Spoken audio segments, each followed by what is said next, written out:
Collector's Corner currency picks for the week of June 30th, 2014. As of today, there are over 6,300 notes available for sale.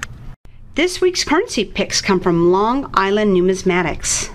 Here is a First Charter Original Series $5 Freeburg number 394, Charter number 204, Federal Reserve Banknote, Baltimore, Maryland. First Charter Original Series $20 Freeburg number 427, Charter number 1432, National Banknote, Baltimore, Maryland.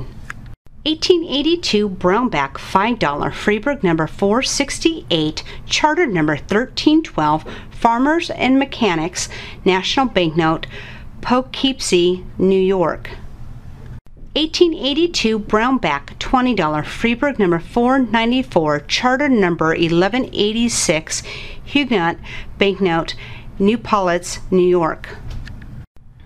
Freeburg number 953B, Series 1914, $20 Federal Reserve Note, large. For notes in this video or other notes you may be interested in, please visit collectorscorner.com.